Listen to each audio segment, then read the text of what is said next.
Hungary is also 6 a.m., right? Poor guys, because I just woke up. Okay. I would like to welcome actually everyone that has already signed into WebEx. Soon, very soon, 1 more minute, and we will start the event.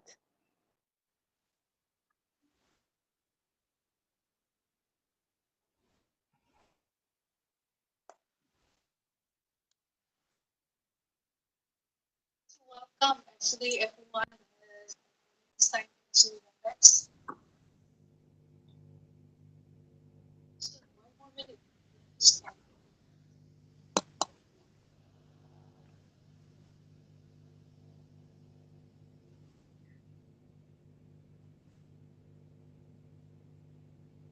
Okay, I think the live streaming has started already too, and let's start, you guys. So, good morning, good afternoon, and good evening, because we have people from all over the world. This is not just Surabaya. I welcome all of you. I welcome the speakers. There are 7 speakers for this event. This is an event called Effect of a Pandemic on International Studies, Reflections from Abroad. My name is Erlin Erawan. I am the head of the International Affairs Office in Widya Mandala Surabaya Catholic University. We are located in Surabaya, Indonesia. It's in East Java.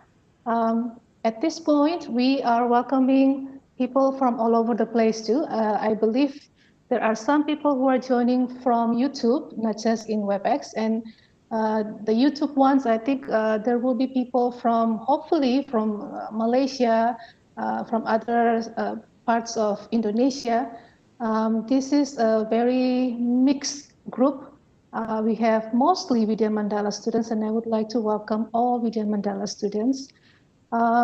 Without waiting for too long, I just would like to start really quick with some rules. And one of the rules is very easy, actually. I would like to ask all of you to please mute your sound. If you forget, it's okay too, that sometimes our IT will take care of that. So mute your sound. You are welcome to have your video on, or you're welcome to have it off too. It's up to you. But I would like to have the speaker's video to always be on.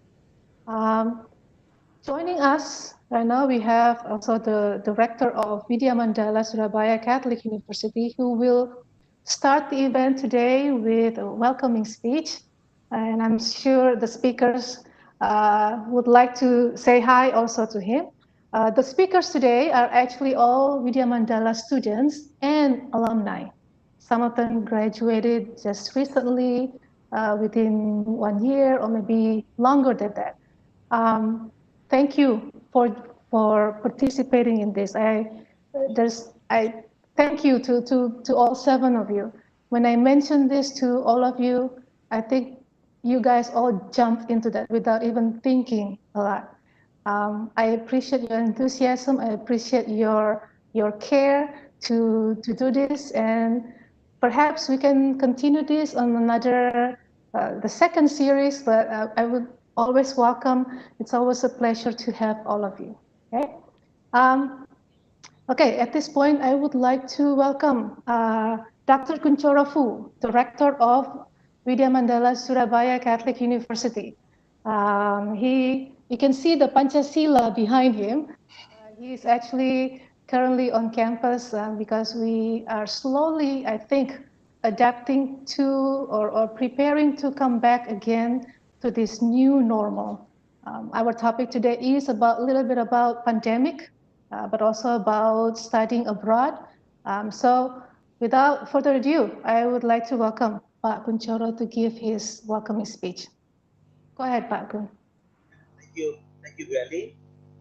Good morning, good afternoon, good evening to everyone, especially my very distinguished participants today.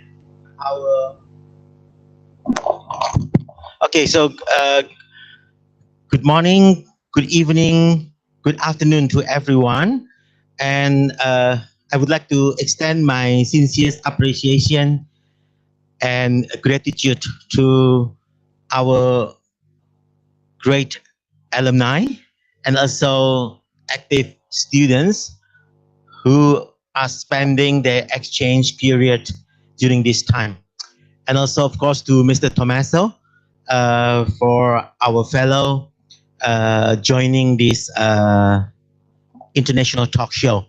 And also, of course, to those who have signed in the WebEx and also in the YouTube. Uh, so today we want to learn together what we are facing today.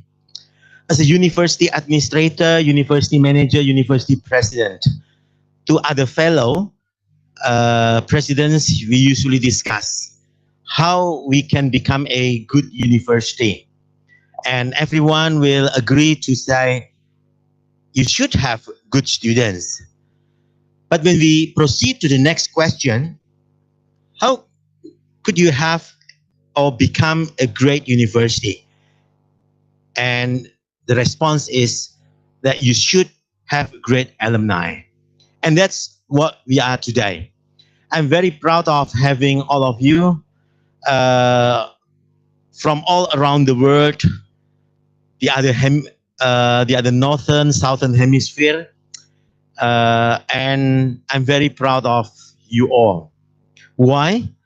Because today we can see and eyewitness how people in every part of the world, the global citizen, can rely on you. Most of you, I'm sure that you are funded by the scholarship. And importantly, that's not only the scholarship which is generated from Indonesian government, but also from other parts of the world. So that's the taxpayers' money from Australia, from European Union, from China, from Spain, and from every part of the world. Why? They do invest this money effectively because they know that you are the potential future leader. They put on your shoulder the future of this world and how you can make this world a better place to live for our next generation. So that's why today I would like to address two things. The first thing is about the gift and about the life. When we were a child, we are so pleased and excited when we unwrap the box of the gift. And today I would like to admit that the gift of me personally and also to this university as your alma mater, that we do have great alumni. And the second one is about the life. In facing this very difficult time, when everyone have to face an uncertainty, if you want to say human catastrophe in an unprecedented scale, and especially when you live in 1,000 miles away from your relatives, from your family, from your daddy, from your mommy, and that's a very difficult part. And you can show to all of us who are joining in this WebEx and this YouTube how you can stay positive. You can stay strong because you believe that love saves. Because everyone surrounding you are always helping each other. And that's how the face of this world should be. We should be able to live in harmony. There's a tolerance across age, religion, socio-cultural backgrounds, languages, and everything. And you do show that you are able to do that. So again, to our great alumni and also our active students who are joining the exchange programs in Spain and in Korea. So I am very proud of you. So to end my speech today, I'd like to leave a take-home message to all of us. This time is a good point for every one of us that we are nothing. We have to realize that we are so small. No one in this world can make sure that they would not be afflicted by this COVID-19 because of their wealth, because of their money, because of their position. So again, this is a good turning point to for us to change, to convert, to have our good mindset that the greatest capital in this world is our goodness, is our mindset, and how we can help each other and live and walk along each other, regardless of our nationality, regardless of our citizenship. We are all are God's image. We are all God's creation, which is created by His own image. So let's love each other, share, and I witness the goodness of our Creator to others. And this is the time. So my last word is stay strong, stay positive. God would never place you in a situation that you could not handle it. God bless and best wishes to whatever you do and wherever you are. Very proud of you all. Thank you. Thank you, Pak Kun. What a welcoming, warm welcoming from Pak Kun to all of us. Um, if you guys, for the speakers at the very end, if you have some time, at the very end, you can stay longer and just have a quick talk with Pak Kun too. It's okay, because in this case, Pak Kun, I think, knows each one of these alumni and students very well. So thank you, Pak Kun. I will now start with introducing all the speakers first. I have to share content, so give me about 1 second to share my PowerPoint.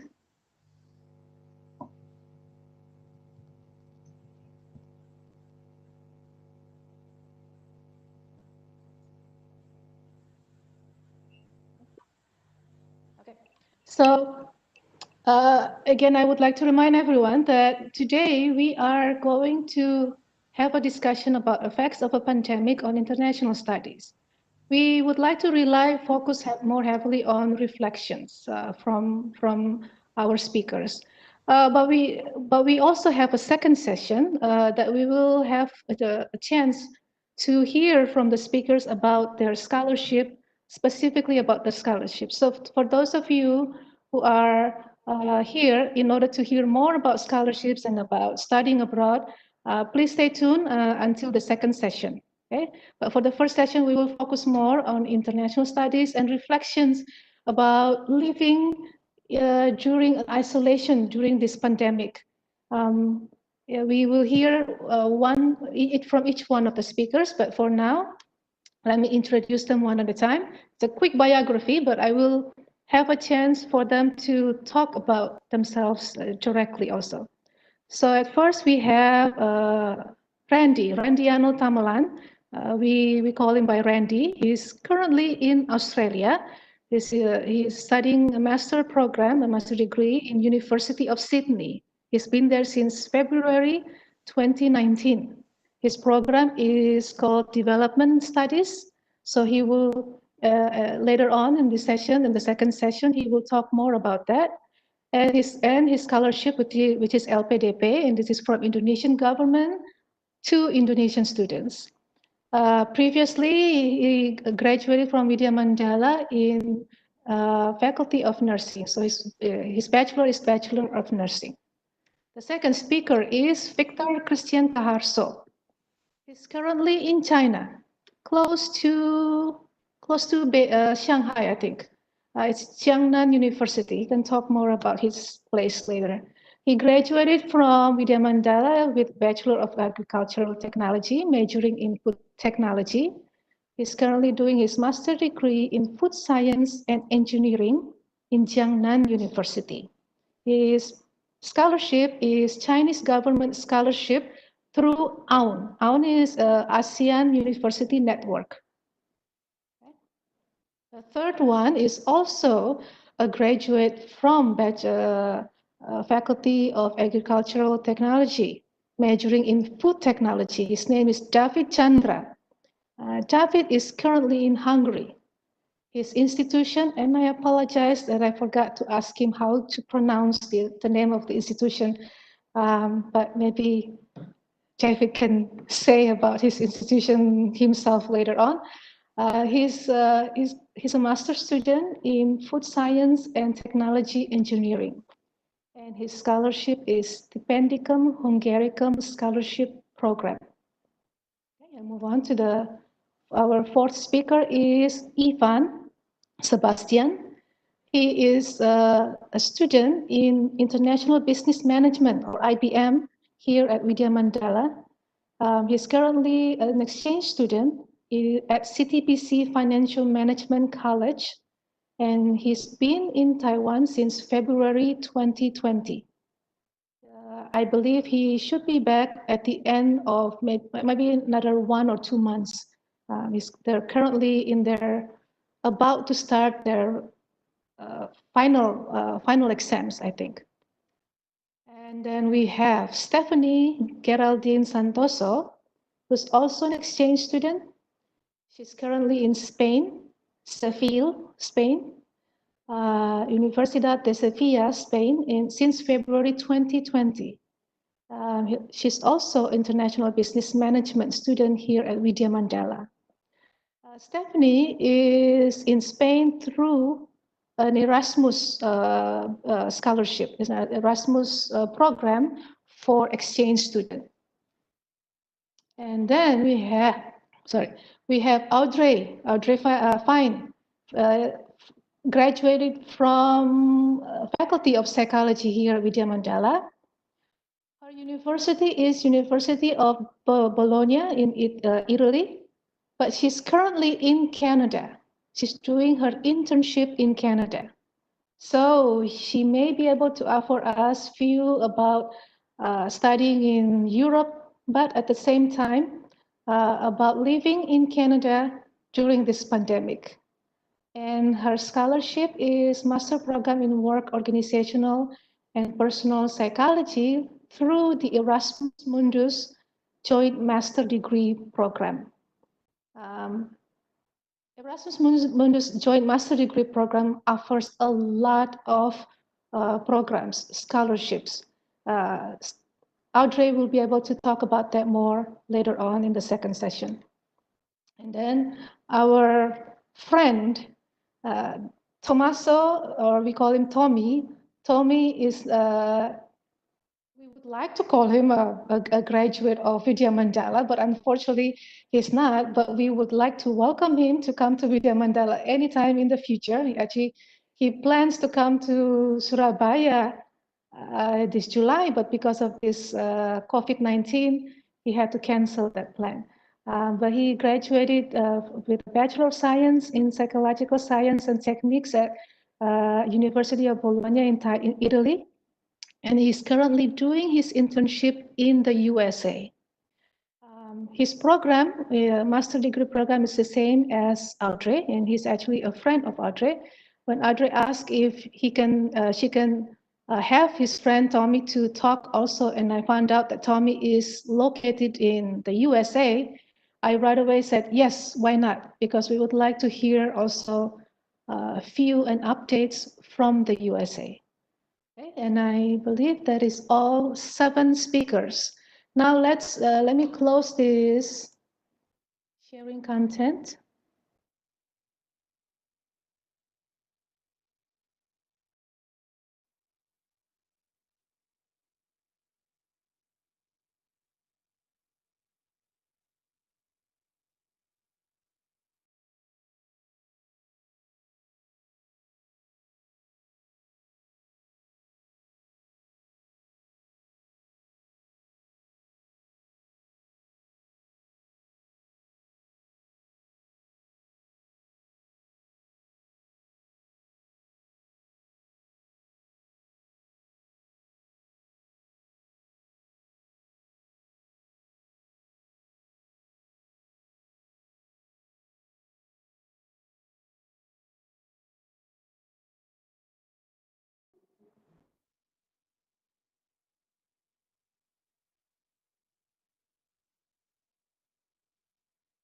Okay, guys, can you hear me again?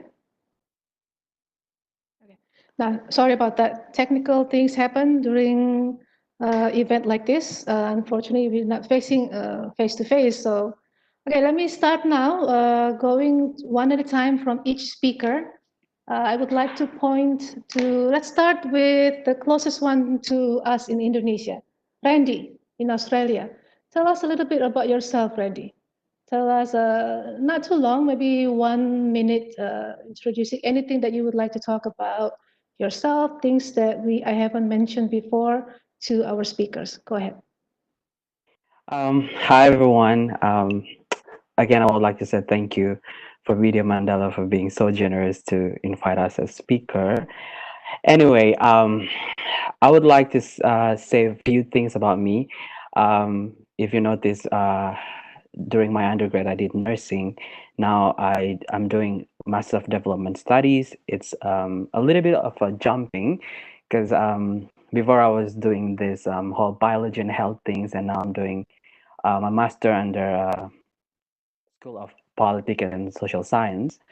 And it is very fun actually to study here because all of the experience of studying in University of Sydney led me to gain more knowledge that I can implement in my hometown. I'm from Nusa Tenggara Timur, in West Timor. If you ever heard about that place, it's a very beautiful place, very close to Australia as well. Um, and yeah, I think that's all about me, I guess. Okay, Randy, thank you. Like I said, a quick one. And let's move on to Ivan. Let's go to Asia because we have actually speakers from many different continents. Let's go to Asia first. Ivan from Taiwan. Hi everyone, my name is Ivan, and then I'm currently a sixth semester student studying international business management at Vidya Mandala Catholic University. Uh, right now, my position is at CTBC Financial Management College in Tainan City, Taiwan.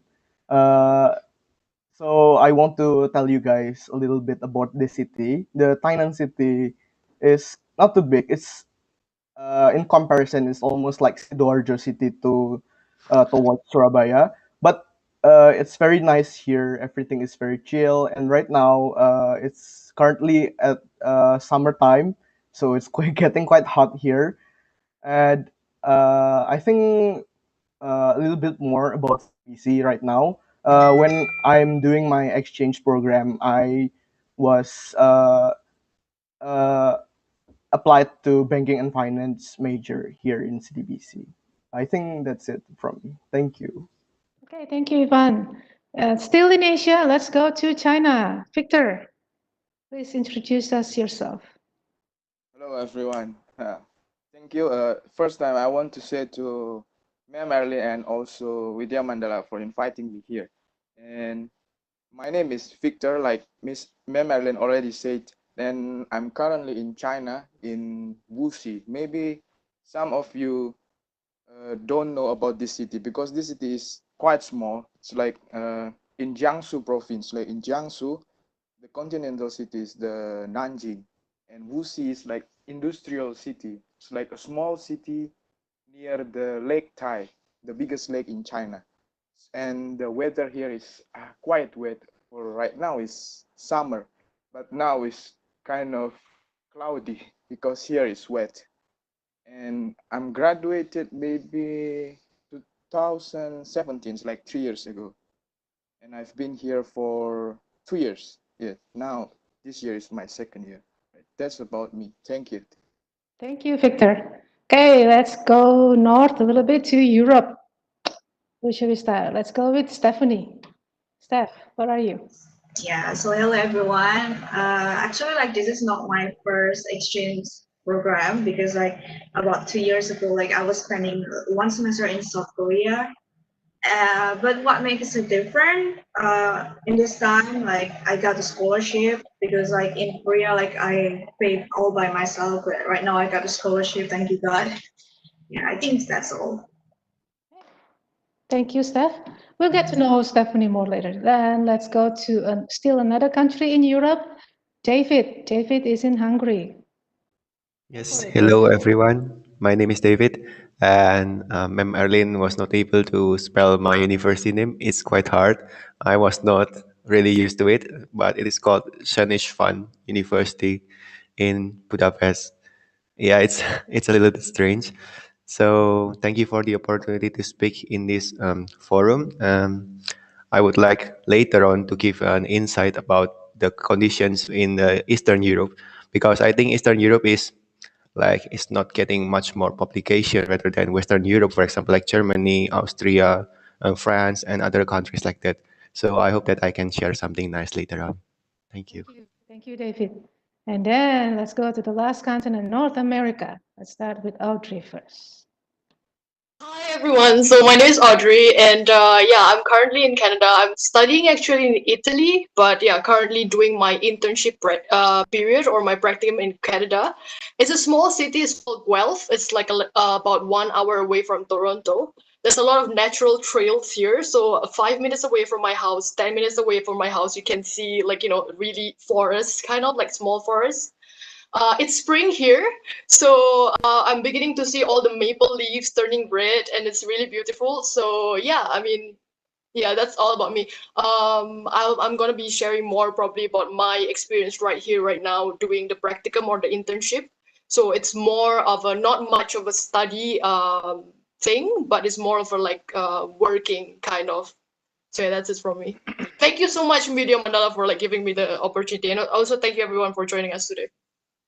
Always a pleasure working with you, Audrey. And last one, Tommy. Tommy, tell us about yourself. Go for it. Hi everyone, I'm Tommy, and I want to thank you everyone for having me here and everyone for like joining this session. I'm studying in Italy with Audrey, same university, which is like work organization and personal psychology. Now I'm living in the USA in Baltimore, doing my internship here, working for two companies. One is like private company, one is public company. So now I got the chance to see like during the pandemic how like the public sector and the private sector are dealing with this experience. It was very interesting. And just few information about Baltimore is like the main city of the state of Maryland, which is just under New York. And it's not a very big city, but it's the average city and it's like a nice place to live. So I'm very glad that I'm here.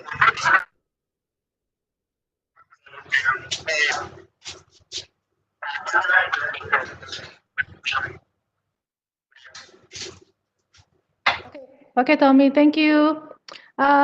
So we started the introduction with all the speakers. Before I start the discussion with all of them, I again would like to say to everyone who joined us, to all the participants, please do control your own audio, please. So if you're not one of the speakers, you're not talking, I ask that you can turn off your audio. Your audio is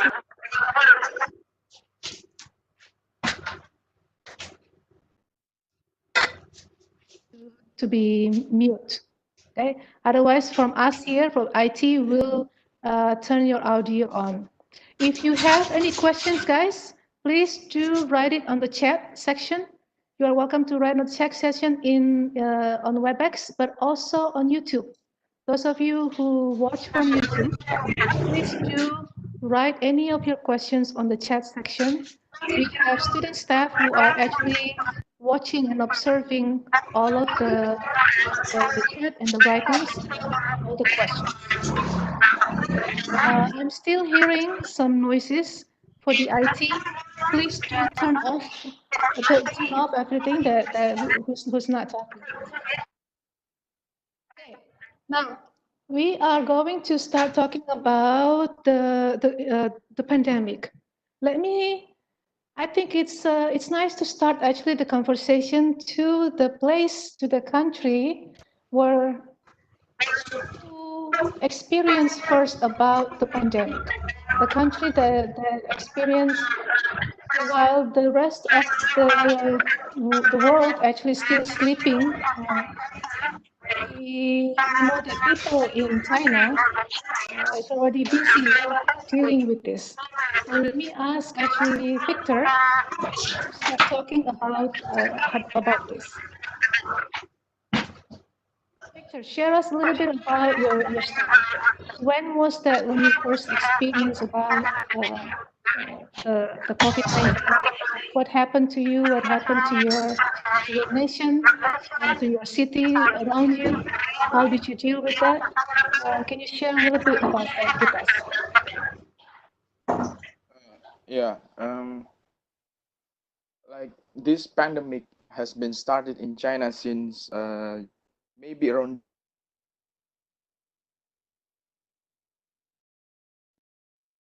uh, hello.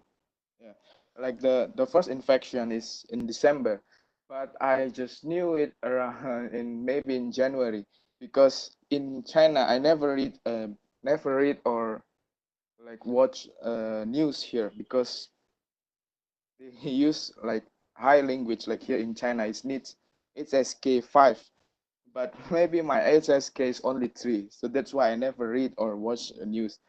And I just knew about this pandemic when my family asking me about the virus. And that time I don't know because in my city everything was great. And at that time it was maybe Chinese New Year. Yes, Chinese New Year. As we know, maybe in Indonesia, Chinese New Year is only one day, and we come to our family to get money. But here, uh, it, for Chinese New Year, it's like a big holiday, the biggest holiday in China. It's like around almost 1 month holiday, and the Chinese student almost all are going were going back to their country to their city, and during that time, almost all students were going back. But the most interesting part is like maybe in the end of February, I heard that one student in my university got infected by this virus, this COVID-19 virus. And from what I heard, like the students were traveling from Wuhan and were come back in the university before all of the Chinese students leave this university. And after that, when this university know about the student who got infected here, they locked down the university. Like we cannot go outside from inside the university. We cannot go outside, and from outside university we also cannot enter. Even from the teachers, like and also the workers here, like the lunch lady and cleaning lady, something like that. It's getting harder to enter. But yeah, until now I'm still in lockdown, so I've been staying in this university for almost maybe 4 to 5 months without going outside. But the good things like now the activities inside the campus is getting normal, so I can go to my laboratory to continue my experiment. But it's also like tired because I also need some fresh air and refreshment. Yeah, that's this may be the I can hurt. But here in China, I think it's getting better because from what I see from my room, like the situation outside in my city is getting better. Like people going to work, school also working, everything is getting working. But maybe from the government, Ministry of Education of China, they still limited from student like university student to go outside. I don't know the reason, but all what they did is good for us. Maybe that's it. Okay, Victor. I know what you went through. I remember communicating with you at that time. It was a scary situation, so unknown, so many things unknown. But what did you learn from that experience? If you can go back to that beginning, if you can reflect on that, what did you learn from that experience? Maybe from what I learned, like here, um, everything what we have is all planned by the God. Like we don't know what will happen. Like here, I was planning during the Chinese New Year. I want to go to Shanghai. Like almost 2 years, I've been staying in China, but I never go to Shanghai. But like from my city to Shanghai, it's only need 1 hour using the high-speed train. But I never been there. I'm planning to go there like this year, like during that Chinese New Year, but I cannot go. And also, I was planning to finish my research like this March or April, but during that time, I cannot finish it. Until now, I still working on it. That's the hardest thing. Like everything we plan, like all maybe can be useless when the God say, and you must stay in your room doing nothing because there is worse thing happen in China and also in all the world. Okay. Thank you for the insight, Victor. We'll go to Ivan really quick because Ivan is just a neighbor to China. What did you experience, Ivan? What I experienced here in Taiwan is during the first time when we applied, we were already warned about the coronavirus. The coronavirus has started since January, and then when it started to getting bigger and bigger, we are concerned because we supposed to go on February 2020, but uh, since Taiwan is very strict at that time to limit the spread of the coronavirus, and then we unfortunately need to delay the departure for 2 weeks, and then we actually had the flight on 28th of February. When we came here, it was very strict. We must do a health check, and then we must do a self quarantine upon arrival on our dormitory. And then during those times it's very hard, and then it's very strict for us to like go anywhere to the town to buy our supplies, but right now it's getting easier for us to go the play to other places in the city, because right now currently the coronavirus in Taiwan is, I think it's almost zero cases because there's no more domestic cases. But we still remember there's one time in our town, suddenly we decided to visit place, a street that's very famous of the night market. And then when we buy our food there, when we buy dinner, we enjoyed it. We really feel the atmosphere. We're really happy. And then the next morning, we receive like a news that says that there's one person is positive coronavirus from that place. And then we're really panicking about that. So, but fortunately, we are okay. And then we could continue our activities as usual. Unfortunately, here in Taiwan, we don't need to attend any online classes, but we still need to wear masks and using the alcohol before we enter the school building. I think that's it from my point of view. Okay, Ivan, thank you. Let's go to Australia really quick, Randy. And I know Australia is slowly coming out of that too, from the working from home and isolation. But tell us a little bit your experience in the beginning when you first find out about that. Yeah, so actually by the end of March, the pandemic started to hit Australia. Yes, like the other part of the world, it was scary. Live in a house with five other friends, and two of them, one from the US, one's from Spain. They flew back home like right after WHO declared it's a pandemic. So it left like three of us at home, and we were like, where should we go? I want to go back to Indo, but I don't want to be a carrier. My friend from Russia, he said like, I'm not going home. So it's very challenging for us at first because we were struggling. But thank God, the government really worked fast. Actually, why we were very scared because before pandemic we had this crazy bushfire. So Australia was under like on fire at the time if you follow the news. So after this massive catastrophic, we had pandemic afterwards. So it was we didn't have our faith on the Australian government. They really work fast. In only 2 or 3 weeks, they could reduce the daily infectious rate from like 300 per day, 300 cases per day to like only 20 cases per day.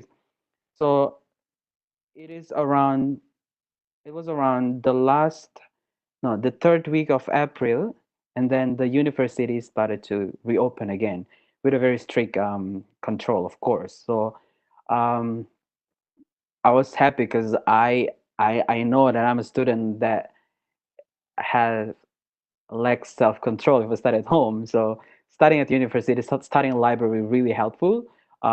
So when they reopened the university, I could study again in a university. Everything is online, but I just need a university and some friends over there to make sure that I can finish my assignments on time. Okay, so you're still actually, even though the campus is open, but you're still studying at home. Everything is still online. Everything is still online. Right now, it's super fine. They 3 days ago they just the government they eased the restriction, so in a restaurant there can be up to 50 people. If you go outside you can see a lot of people walking, like it's normal again because everything is under control in Australia. Okay, thank you. Let's go to the hard cases, hard hits actually, Europe and North America. Let's start with Stephanie.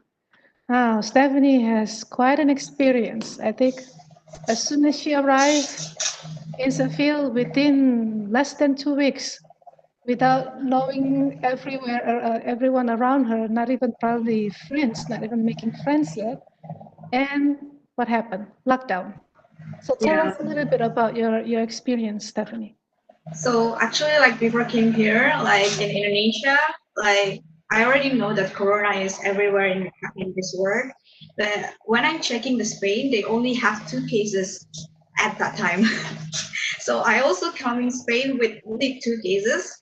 But after about 10 days, the cases increases into 120 cases. That is in 2nd March. And in 14th of March, they start to lock down because the cases turns into 170,000. So the multiplication is really, really big. But actually, like at that moment, like I don't feel that it is like really dangerous cases. Like, okay, with the lockdown, I should only stay in home and cannot go outside. I'm okay with that actually, like because I'm not the extrovert type that should go anywhere. But that's changed into a depression because a lot of my Indonesian friends and family always asking like, "Are you okay? Are you okay?" And I'm like, why are they asking me? So like I'm checking the news and like I'm start to terrifying because like every daily cases they increases about 10,000 more cases and then 5,000 cases. It just like terrifying me up. But I start to manage to like, okay, I should stop social media and open any news because that is only bad news for about 1 month. But I'm not stopping my WhatsApp account because my family and then my friends just like asking my condition from that way, and I don't want to think that I'm bad in here. So yeah, that's it. No, Stephanie, can you explain a little bit? How did you cope with that? Being alone over there, no families. I mean, families, yes, but through social media or through your phone. But how did you cope?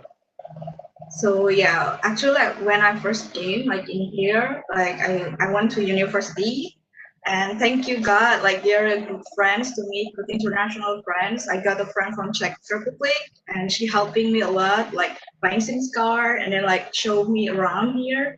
But because of the lockdown, she came back to her country, and then like I start everything by myself. Like I learned how to buy groceries, like even though I don't speak Spanish at all because I don't have any chance to learn it. And also like I learned how to cook even though like I never cooked before. And that is like by cooking like it's not only one time per day, but like I should cook 3 times a day. And yeah, it's challenging for me because if I'm not eating, like I won't eating. I mean like if I want cooking, like I want eating because every stores nearby, every restaurant nearby is also closed. So yeah. Okay, thank you, Stephanie. Let's go to David first. Yeah, David, you said earlier that there's some things different about your Eastern Europe areas compared to the Western Europe. Tell us a little bit about that. Yes. So back in the end of January, even before the WHO declared it as a pandemic, my country is actually doing a quick job. They already doing like a small scale lockdown within some cities, and that will allow us to prevent more casualty for this COVID-19. So we had our case first by the beginning of March, and the government was really strict when there are a lot of police officers, and when they saw you outside, and you will get fined on the spot. And I think it was like 20 million rupiahs when they saw you outside on the street, like doing nothing for a good reason. So yes, it is kind of hard, and they are actually doing a quite good thing too. They separate the hour of the old people, so the more susceptible people, so 65 years old and above, they can only go out from 9 a.m. to 12 a.m. And the younger people and the other age group, they can go only from 12 a.m. to 3 p.m. to 12 a.m. to 3 p.m. Sorry, and after that they are not allowed to go anywhere, so they can only go to groceries, pharmacy, and otherwise they will get fined. And that happened for around 3 weeks. And I think Budapest is one of the safest city within the Europe. And my country has lifted the lockdown. Now the daily case is less than 15 cases per day. And I think the government really respond to this quickly. And you're studying this whole time online also until now? Yes. So the one thing about them is that even though the curve is, of course, obviously declining in a drastic manner, but they would not allow the students to still go to school or educational institution. So we are still doing this online education until the next term.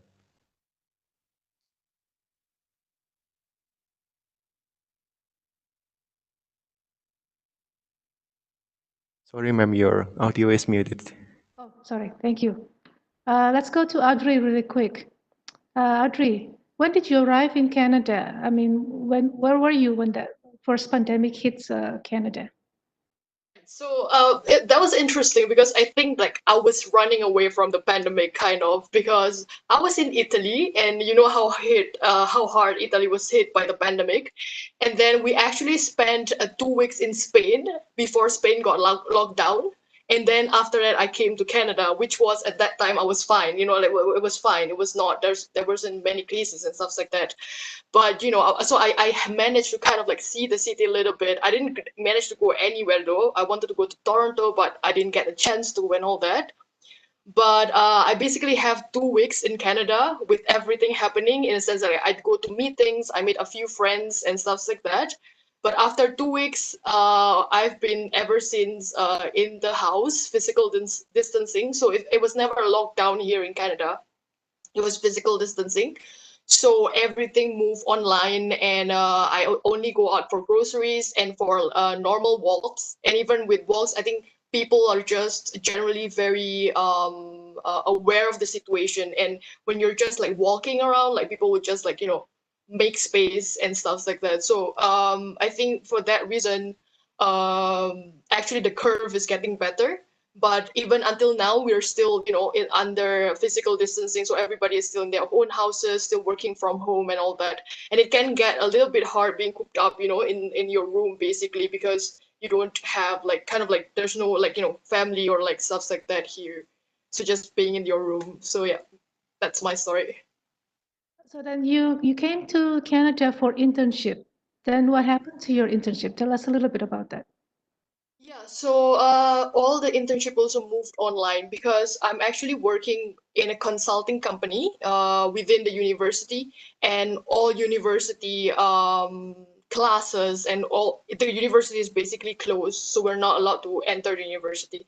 So everything moved online. But thankfully our job was more like project based, so we have a client that we have to like interview and like have meetings with and come up with solutions for them or like submit projects to them. And due to this everything can be moved online, because we don't have kind of like, oh, we don't have to go to the office to do like 8 to 5 and stuff like that. It was more like project based, so we have to do like, a plan of like how we're gonna do things, but we were still able to do our internship. Of course, not as much as there's not so much experience or opportunities as if we were not physical distancing, but we were still able to do our internship. Okay, it must be nice because your internship is related to industrial psychology, organizational psychology. You're able to do that from home. Okay. Yeah, go ahead. No, I just like, yeah, because I think it was also like a host university, kind of like the university here in Canada is a host university, also in collaboration with the Erasmus Mundus program. So they're very they're aligned, kind of. Yeah. And how are the people in Canada? Are they people around you? Are they supportive of you? I mean, I know the cases are, the numbers is quite big, but it's not as high as the US, of course. But how are the people around you? Right. I think that people are very aware generally about the situation. So they're taking very good care in like, just a few people are entering the supermarket. They're all wearing masks. When you just like pass anyone like on the street, they will just like straight away like go away to make sure that they have like the 2 meter distancing and stuff like that. And then the students here has been like amazing. I have made some sort of connections before the physical distancing, and some people are just like sending me food, for example, like sending me bread, or like I had like a Idul celebration also with my host family and stuff like that. So the people has been really great here, and I think like with Tomaso we have like the same time zone as well, so we talked a lot and stuff like that. So a lot of social support actually. Yeah, so I'm fine in the sense. Yeah. Okay, thank you. Let's go to Tommy then, since we're in the same continent. Tell us a little bit about your experience, Tommy. I mean, Maryland's in East Coast, and East Coast gets hit quite big also, not too far from New York, considerably. And what happened in your situation? Tell us what did you see or experience around you? How people were reacting towards you? Are they supportive or not? And go ahead. Yeah, so basically, real quick, I came here in March, where when the pandemic wasn't there yet. I had to quarantine myself because the university told me to quarantine myself because I was coming from Italy. So I had the chance to meet my colleagues at work for like one day. So one day in one company, one day in the other company, and then I had to quarantine myself. At the end of my quarantine, there was the lockdown from the state because here the virus was very bad. So basically, I've never met them again. And I always stayed at my place. I'm living by myself because my flatmate left. But at the beginning, I didn't know how to feel. I'm pretty easygoing, pretty positive, but still it felt weird. But then, something really surprising happened because I have been growing with the idea that people are very individualistic, but actually here, like students from the university started contacting me, asking if I need help, starting to video chat with me. The teacher of the university, now that the lockdown is not here anymore, she came with her car and picked me up and brought me around the city. So I had the chance to see some places here. And of course, with Audrey, like, sharing the same time zone and like being very close friends. We're always like together, like chatting, video calling, helping each other. So everyone, even strangers in the street, maybe because everyone is on the same boat, but everyone is so supportive. Everyone is so willing to help if you ask. Even on LinkedIn, just reaching professionals, everyone was so supportive with me. So I'm very happy of course, that was like a pretty weird experience, but still, I had so much social support and learned so much. And from the companies, still, like I'm working from home. The private company, of course, has a lot of money, so we're able to connect every day, like with video calls. So even if I didn't have the chance to meet them in face to face, I kind of feel like I know my colleagues because if you meet every day, it's kind of like you know them. The public company is a bit different. We meet like once every 2 weeks, but still, every time I need something, I just send them an email. In a few minutes, they reply. Whatever thing I ask, they're always willing to reply and help. So yeah, I'm still having a great experience. Okay, really quick question about the internship. So this internship is actually part of your master degree program. So I'm assuming that you got this internship through your university in Italy. Yes. Did they look for this internship place for you, or you look for it Okay, yourself? so basically the internship is compulsory. We have to do the internship the second semester of the second year, and then you can choose. Like the university has some partnerships with other university around the world.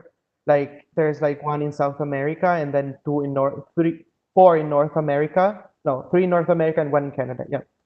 And basically you can choose either you look for your own internship in Europe or wherever you want, or you apply for this thing with the scholarship that basically you just have to send your CV like a letter and then you're gonna be selected. And me and Audrey, like we were selected and that's why we're here. So I didn't have to find the place. The tutor of the University of Baltimore, she found the place for me. Because there are like some places here in the city that usually they host students and Okay. Now, let me ask, I'd like to go back to David actually. I know that you guys during this time is not completely isolated at home during this pandemic.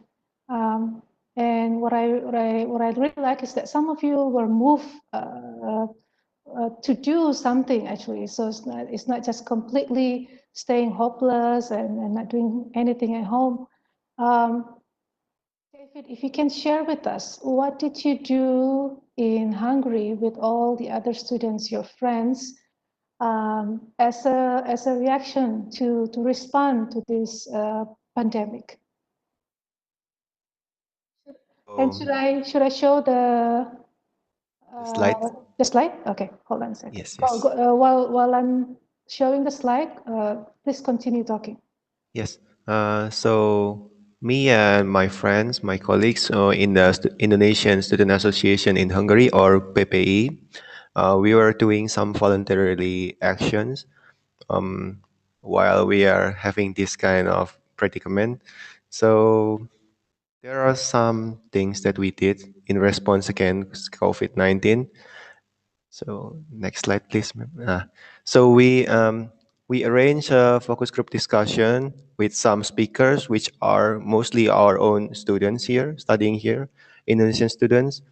So we think that this is a good opportunity for us to reconnect and share things within our specialty. So that we have like students in public health and psychology and even economics to discuss things about COVID-19. And we make a suggestion and we forward this to the embassy. And I think this is one of a good discussion we had. And then we also noticed that the last month was the fasting month for the Idul Fitri.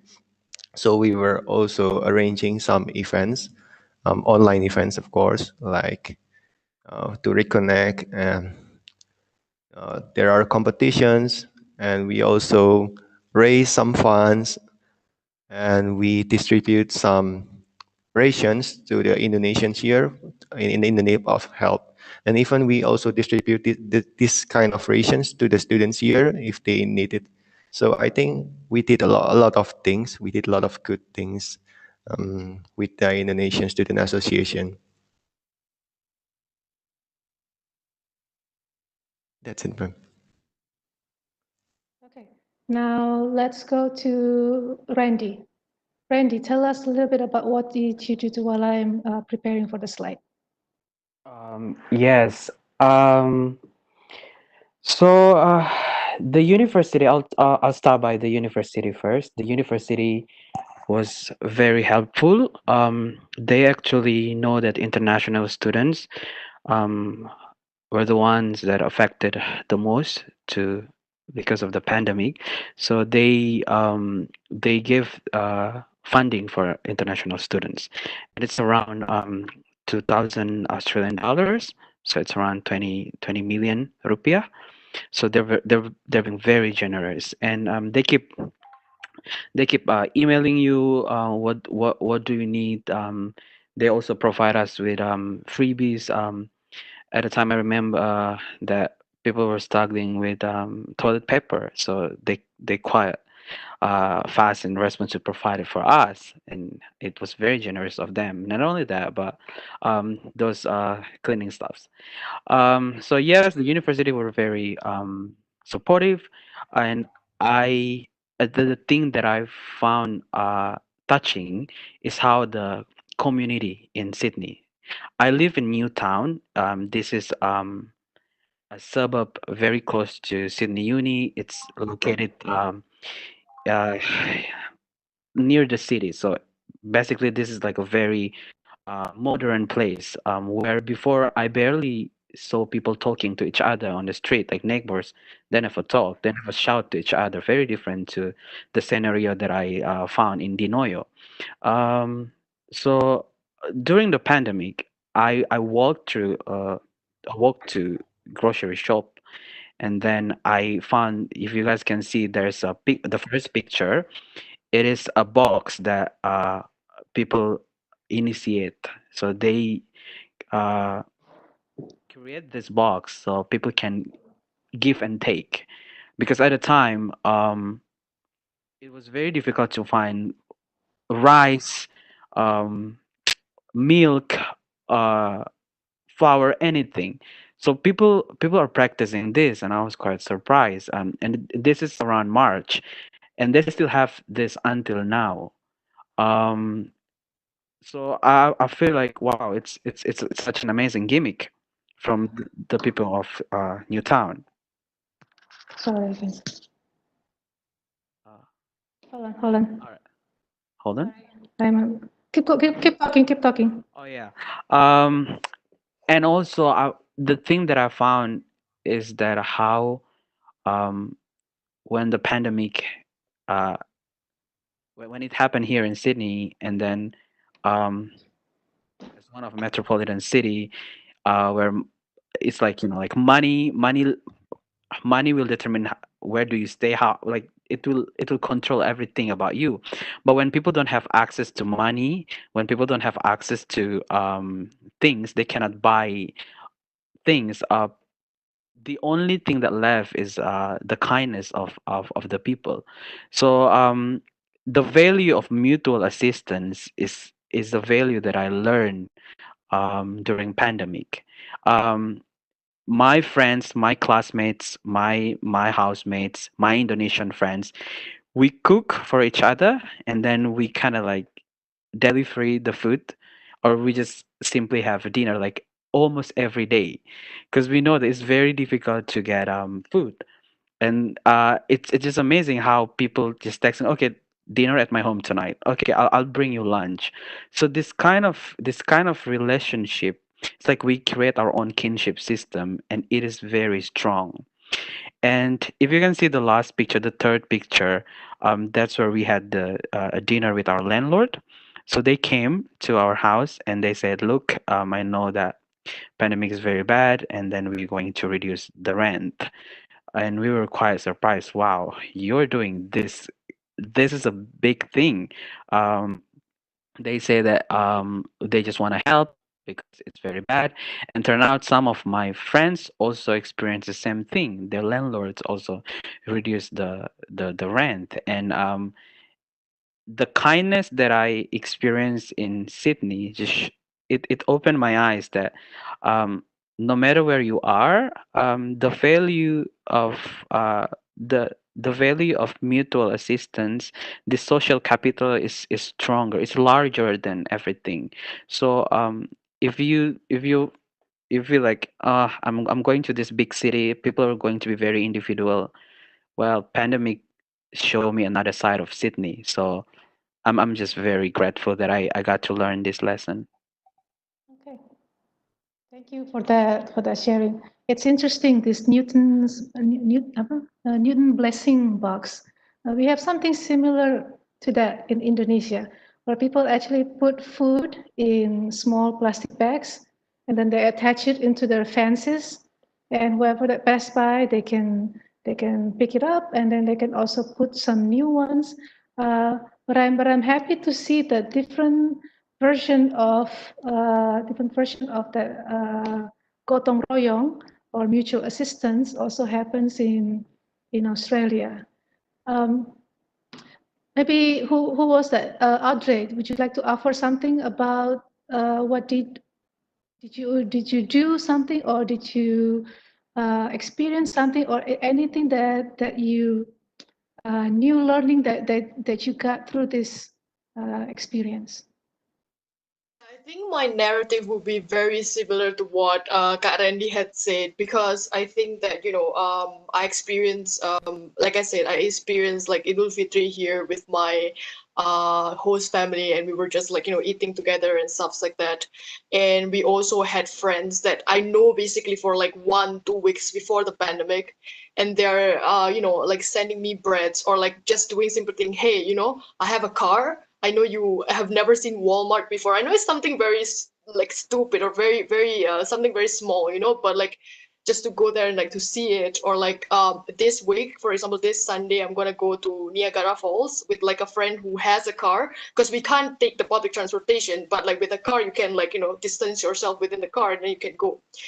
So this kind of things, I think like there's a lot of help being given, even the smallest thing to the biggest thing. So what I did was that I actually started a blog recently, really just writing down my different reflections regarding the pandemic, because I think that the pandemic really gives us a lot of time to think. Sometimes just like it's just me walking around and seeing people just like walking around with their family, chatting with their family, small actions and stuff like that makes you reflect a lot about like, what is important to us, I think.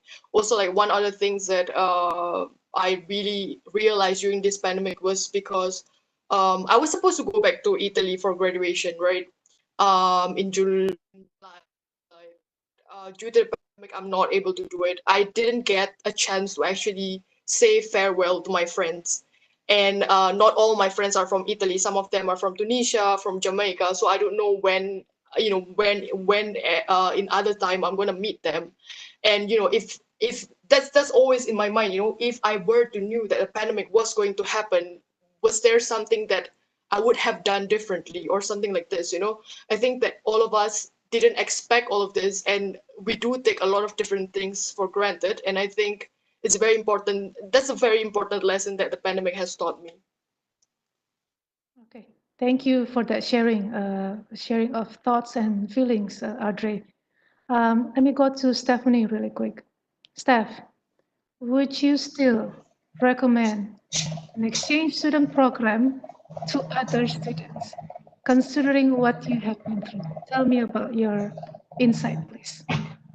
So yeah, I still really recommended them to like feel this, this sensation. Actually, like for me, like I'm not taking that really to the depression point. Like I'm taking it to the fun way, because in online study, like I could have more sleep time, and then like more time to do my hobby. And like through this pandemic, through this like exchange, like I learned how to cook. So like maybe for you guys who cannot cook, like you should go abroad to learn how to cook.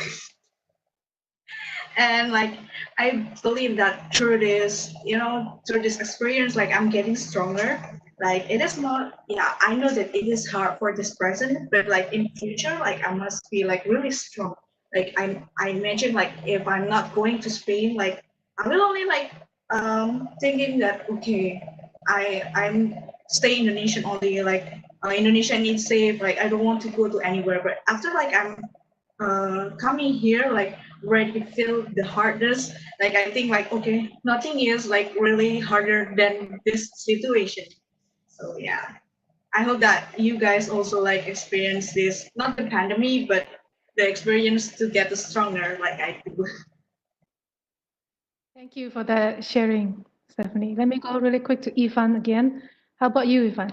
Well, your situation is not that hard in terms of like the social isolation, but I know that you know also that in Indonesia many students are probably thinking twice about going abroad, about considering for international studies. What are your thoughts to those who are listening about this?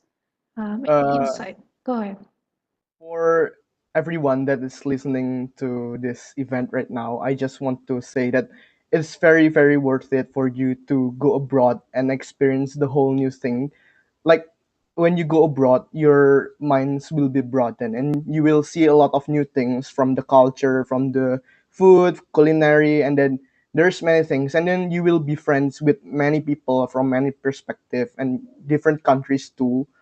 And uh, from what I have experienced, you will get all those fun and random things that you will remember for your life. Like there's one example. One time I was queuing to buy a bubble tea, and then there's one old lady that approached me, and then she heard me speaking English and Mandarin at the same time, and then she said that she suddenly offers me to teach her grandson English, and then she will pay me the money. And then I started to think, wow, this is a new experience for me because I didn't get it in Indonesia. But for those person who are still afraid and thinking twice for going abroad to study, you should try it because it's definitely worth it. It's a chance that probably you won't see twice in your life. Once you see it, I think you're supposed to grab it. Uh, but right now I feel really relieved and I enjoy my exchange program here because I started to learn about being more patient about some things, and then all those small little things I learned a lot by experiencing to live another country with another person from another part of the world with different culture and everything. I think that's it. Thank you, Ivan. And I would like to go back to Victor. Victor, your field, yours and David actually, unlike the others, are more like the social science. Yours, engineering, technology, where in your study, in your field of study, I think it's a challenge. You guys are probably experiencing quite a challenge at this point when visiting a lab is probably limited or even prohibited. What do you see about, what do you envision happen in the future? Changes in your field, perhaps? Anything that will affect your study or your career? Please share with us a little bit about your thoughts on that.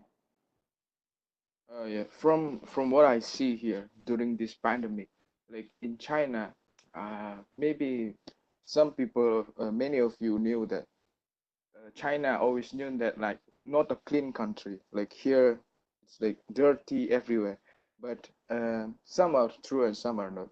Like the seller usually they just use bare hands to serve a food and also not wearing masks. But here now, like in the lunch lady in the canteen, they always use masks now. Not only just like paper masks, but they also use plastic masks and also wearing gloves and wearing also apron. Yes, also wearing apron.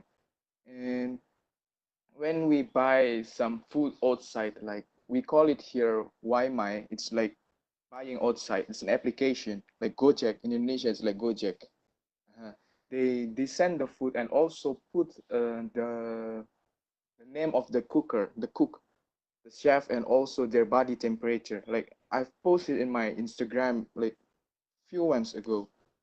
Like they put body temperature, so we knew like, oh, this guy is healthy. The one who served my food is healthy, and also the Gojek guy, the one who ride the bike to send the food from the seller to us. They also put their name and also their body temperature, so it's all safe. And in the laboratory also, like Chinese laboratory is different from like Indonesian laboratory in our university also. Like here, they always work 24 hours, like never close. Like in China, people work all the time. So that's why to study in China, it's you need a good stamina here. But now during this pandemic, like the school has changed the rules. Like we can only stay for in lab maybe from 8 to 9 in the night. Like we cannot stay longer than that. And also we have to fill the health registration every day. Like I've sent some pictures before this conference. Like there is an app here.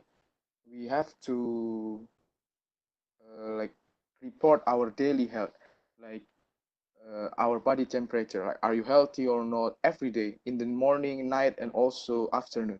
If we are not healthy, the school hospital will come and pick you up, and transport you to the hospital, like that. And I feel like yeah, for food safety is getting bigger, bigger, and bigger. Like in my university also, known famous as the food safety. Like they do much research about food safety, and now I knew that some laboratory they also do research about curing COVID with the food, but I don't really know about it because it's not my lab. It's like about my friend's lab. They also try to cure COVID using food. That's what I know. Okay. Thank you, Victor. I also would like to add to participants, if you would like to ask questions, feel free to write in the chat section. We will get a chance to cover the questions later on. If I can cover the questions while I keep on going, then I will do that too.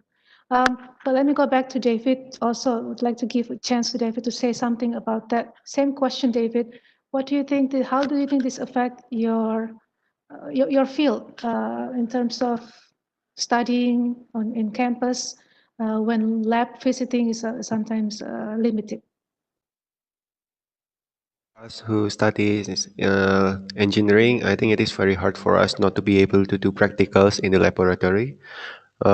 We still have practicals in our curriculum this term, so the lecturers, the professors provide us with nice instructions, and we do our own independent data analysis of the practical, like we simulate the analysis, and only the professors can go to the university, so they would record the experiment and we would study about it, and later on they will give opportunity to us to try the experiment or to do the instruments later on, maybe next month in the summer holiday, to catch up with things. But yes, it has been hard.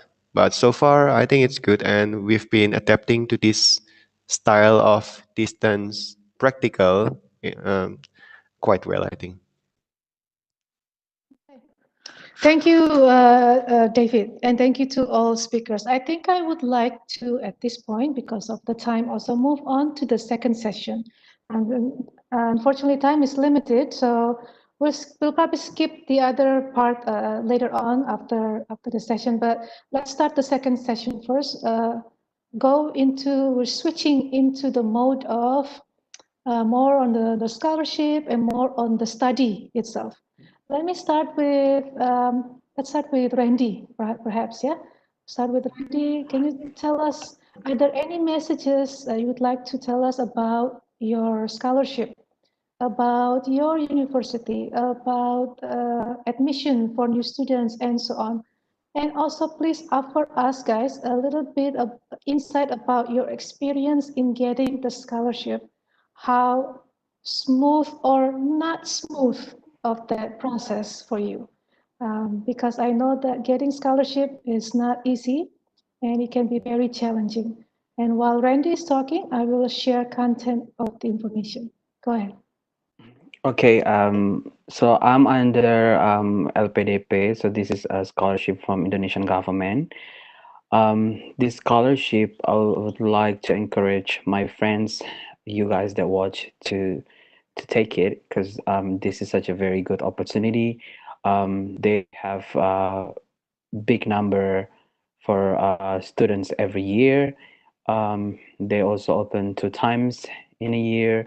So you can always you and then they welcome this is only for Indonesian students, and they welcome everyone, whether you're a fresh grad or you've been graduate for a while.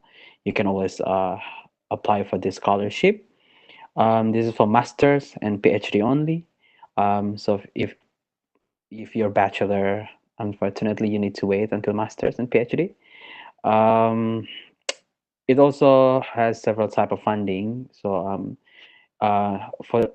for you for general students, or for those who come from Eastern Indonesia, or for those who have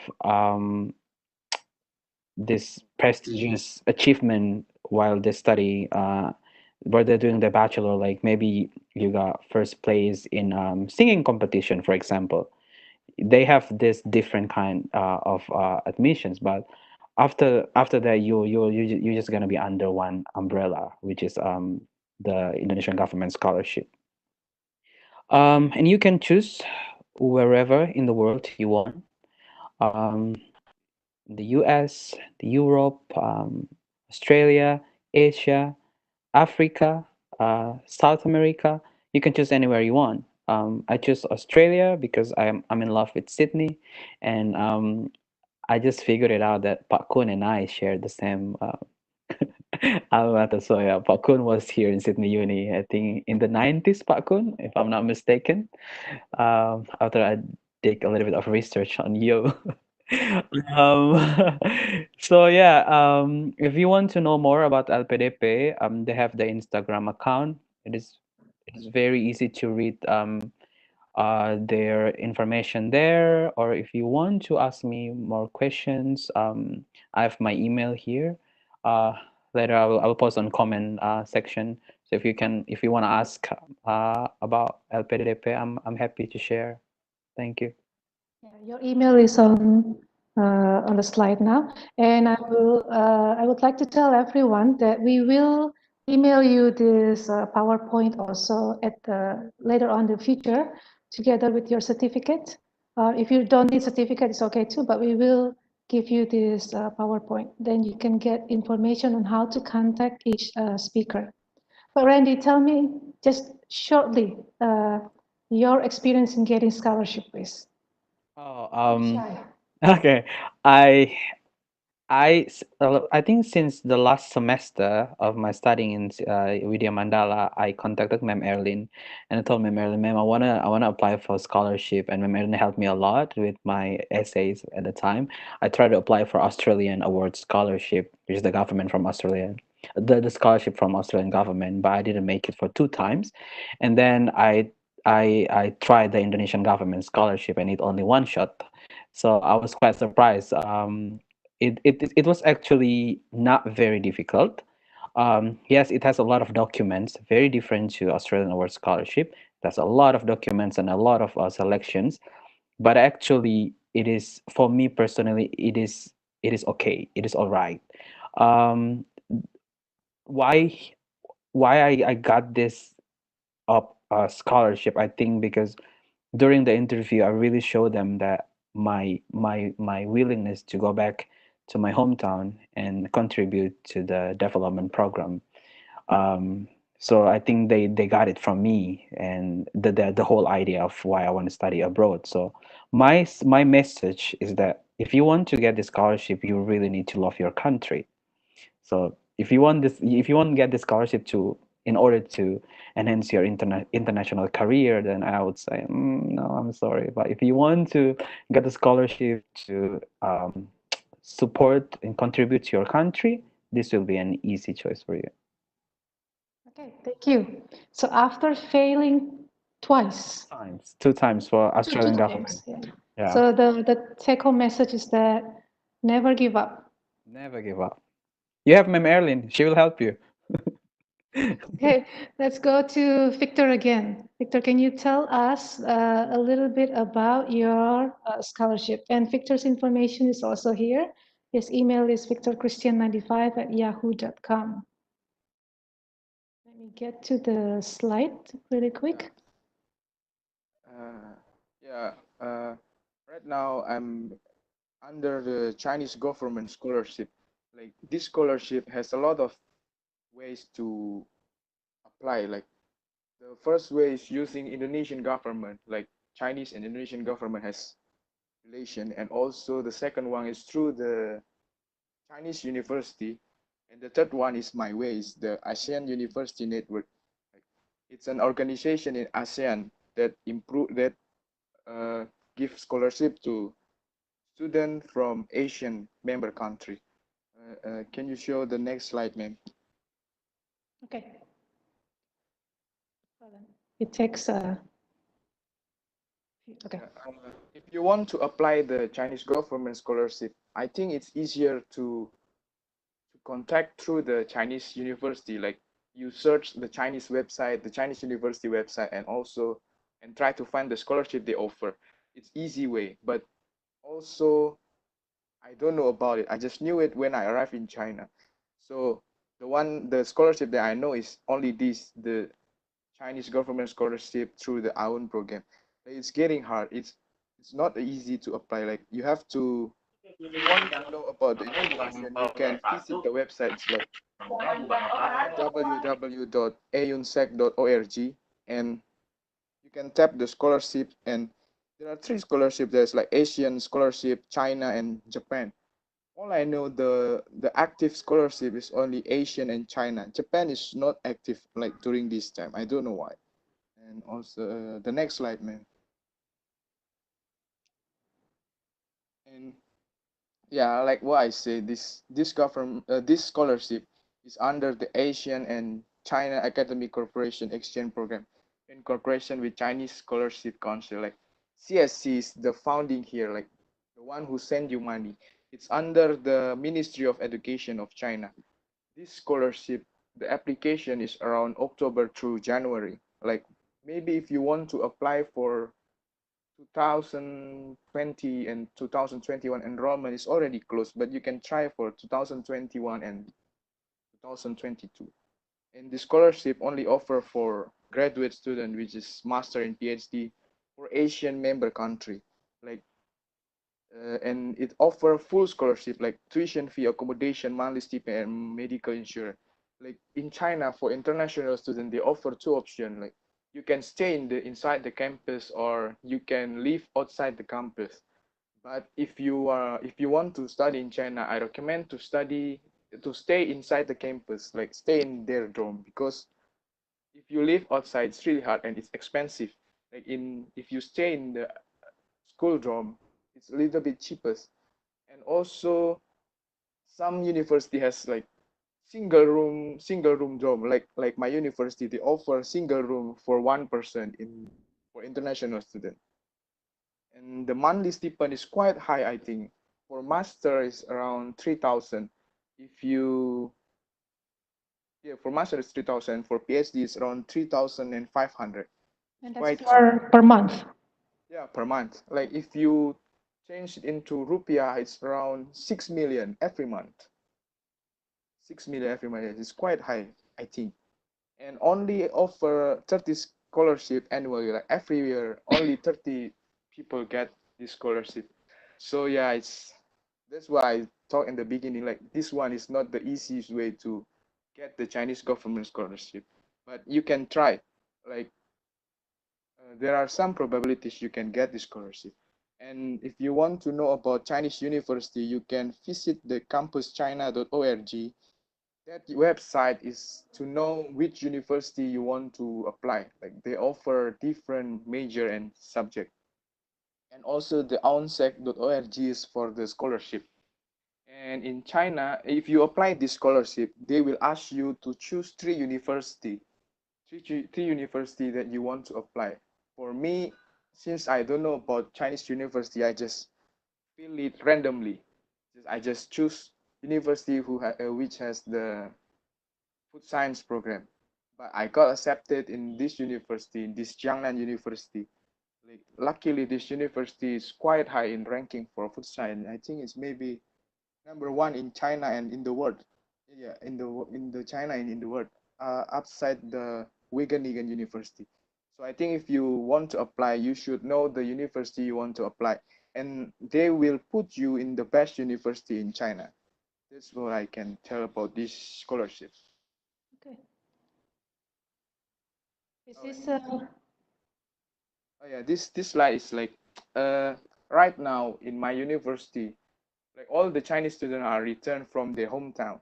Like right now in China, we already feel the new normal. That's what President Jokowi said about new normal. Here, we have to wear masks every day. Everywhere we go, we have to wear masks. If you don't wear masks, if the teacher or the security see you, they will ask you to go back to your room to take mask and come back again. And also, they will measure your body temperature. Like for Chinese student here, they measure the body temperature before enter the school. And there is also like a gate which spray the disinfectant to the back and to your body to remove all of the virus and anything you get from outside, since they have traveled using train bus from other city. Yeah, next slide. And before they return about 2 weeks, the school asked them to do self quarantine about 2 weeks, and if they are okay, they will put in the apps like school apps. And if show the green barcode, it means that you can return to school. But if show red barcode, you cannot return to school. Like here, they scan the barcode. It shows their name, their phone number, their health status, something like that. And after that, they transport into school hospital using this yellow bus, like the school bus. And they always clean it using some kind of like alcohol and chlorine. And like in the stairs all of the way, the cleaning lady always clean it also with chlorine. Like in my lab also, every morning we always clean the lab using chlorine in the floor everywhere. And in the canteen also, if you can see, like in the floor there is a line there. It's about maybe 1 meter line. It's about where you have to stand to buy your food. And when the Chinese student return, the school give them the disinfectant and tissue and also mask. For us, the international student, the school also give us some mask, body temperature, and also vitamin to keep our body healthy. And when you eat in the canteen, there is one rule in our university, which means one table, one person. Like you cannot sit like normal again, like face to face with your friend or with your girlfriend, boyfriend, anyone. You just can only sit one table, one person to eat. And after you eat, the cleaning lady will clean your place with chlorine again. Like that's the new normal in my university. And here the quick pick about the apps that I tell you. Like this is my homepage. I blurred the picture because the picture is not good. And here is all is in Chinese. I will try to translate for you. Like here in the first picture, you can see there is a green and red. The green one is say that you have returned to campus, and the red is say that you haven't filled your health status today. And the next picture, the second picture, it shows that this is the page for you to fill your health status. Like in the morning, how about your body temperature? The green it means that you are healthy, and red is mean that you are in danger. You have to go to hospital soon. And after that, in the second question, they said like, do you have any symptoms like cough and also like body temperature change and also or feel tired? If you're okay, you just say the second is means no, and the first one is yes. And in the afternoon, we also need to check it like that. In the night also, when you have feel it, in the next picture, it's shown that oh your body temperature is okay. This time it's green. When it show one red, the school hospital will call you and come to pick you up to their hospital to check your body. Like it happened to one international student. Like that she's sick. It's just fever, and she feel her body temperature is not good. And after that, all of the teacher, the hospital, school hospital came to pick her up and do some tests in the hospital. But luckily, she just had just normal fever. And if you can see on 30 May, 31 May, I forgot to to feel my body, my health status. And during that time, the teacher from the school called me that, and they asked me why I forget to feel my health status during that day. So like here, we have to really feel our health status every day, so the school can monitor their student how our our health. And also the one who returned to university is just student in low infected area, from low infected area. The student from Hubei province, from Wuhan, they haven't returned, and I don't know when they will return. Maybe the next semester, I don't know also. That's about what happened in China. It's a new normal in my university. And until this time, we still cannot go outside. And I don't know until when we can go outside. Wow. Thank you, Victor. And I think what you just explained answer one of the questions. This one is from Anna Yusman in Padang. It's amazing to see how diligent and strict the government of China when it comes to this. I mean, none of this exists in Indonesia, none.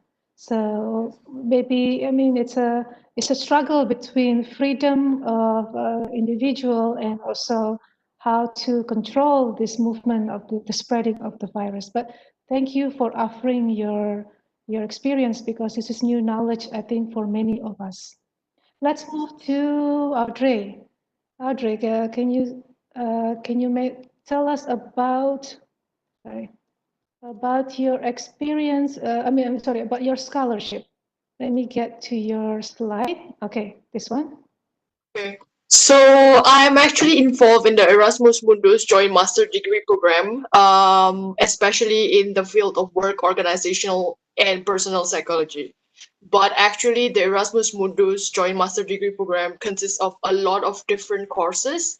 And if you guys are interested in any kind of courses at all, just go to the first link that is in this slide, or just basically type EMGMD catalog in your browser, and it's the first link that it will come out.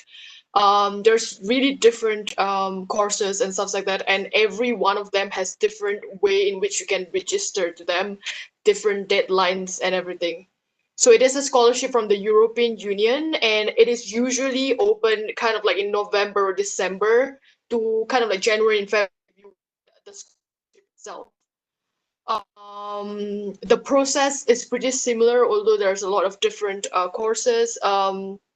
Basically, there's an application form that you have to fill in online, and then it includes also motivational letter. And we were talking actually with people who have Erasmus Mundus joint master degree scholarship from like different courses, and they went through kind of like the same process. And we had an interview, and the interview was very knowledge based, not only just your motivations and stuff like that, but they really ask you about like what you have learned throughout the bachelor's degree, and they even test your English language and stuff like that. About the scholarship itself, is a full scholarship, so you get traveling cost, you get monthly stipend, you get full health insurance, and yeah. And so apart from like the catalog itself, I think that it is very important for like Indonesian students, for example. It will be much easier to go to Instagram actually and follow this account, which is info_beasiswa. I actually get my first exposure on this scholarship there, and they always post like different scholarships from everywhere around the world. And I think, since all of us are on Instagram, so it'll be really easy to just like browse through. And the last link, erasmuswap.org, is actually my particular course. For this year, unfortunately, they're not giving out any scholarship, but they're trying to renew this scholarship agreement with Erasmus. So in the following years, if you're interested, maybe you can come and see the website. And for most of the Erasmus Mundus programs, since it's usually more than one university coming together, so usually you will earn more than one certificate or more than one degree. Also, you will have the experience to actually be in more than one countries, at least two countries, that's for sure. Some goes to like 4 different countries, some 3, and but like minimum there's gonna be 2. Yeah, because it's JMD, Joint Master Degree, so it's more than one university, but they try to usually pick university from different countries. Yeah, so I think for all the Erasmus Mundus like program, there is a compulsory exchange period during the 2 years that you are studying. So masters are usually 2 years. So one of the semesters you have to spend it on a different country. So for sure you get two minimal 2 countries that you will visit. And you did yours in? So I did mine in Italy. That's my home university. So my first semester and my first and third semester was in University of Bologna in Italy, and then my second semester I spent it in University of Valencia, which is in Spain. And Okay. now I'm in Canada. Okay, and then you said something about interview earlier as part of the process.